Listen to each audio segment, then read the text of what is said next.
gid gahatag sa atong free will. Gihatagan kita niya free will to make choices. Wala kita gilimit ni Lord na dire kanira gid ang imong decision na buhaton. It's up to us. Mura ra gid yes or no ba? Yes kay kani imong kani ang gusto ni Lord, or no Lord kay kanira kong gusto. So it's your choice.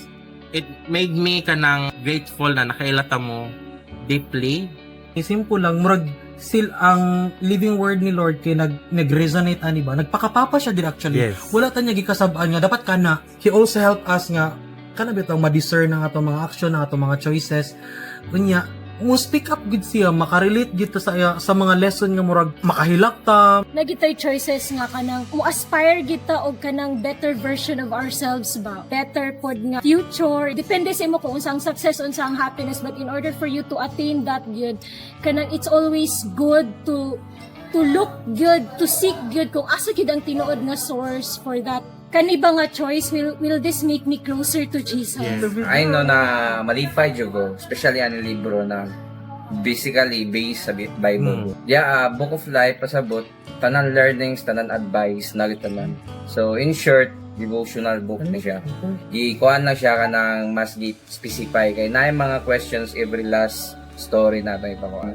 Sources na mo iba. Ang ginoo niya history sa pagtunaan ani na samsang ingon ba na pero makatabang sa itong discern ba kung yung na atong 30.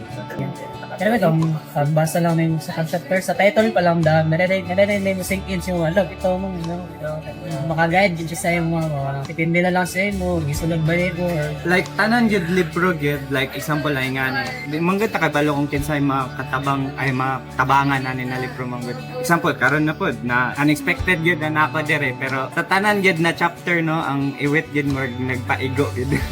Pero, murag kani yun ang way yun ni Lord na murag, di-pull ko niya back up ng yun. Naram sa stage atong life na atong decisions maka-create siya ng impact. But important din atong decision ba na murag wala na tayo kanang excuse nga bata pa ko, wala pa ko wisdom, 13 na. Wala ka so, ang decision that murag guide siya sa aton. I-guide po din niya para makabulong ta kung sa atong dapat buhaton. Ito aton ni Lord to trust Him and to surrender everything to Him.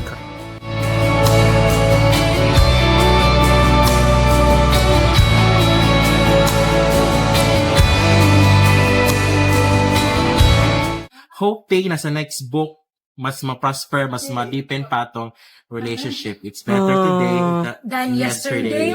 That's it. See you on the next podcast. Wow.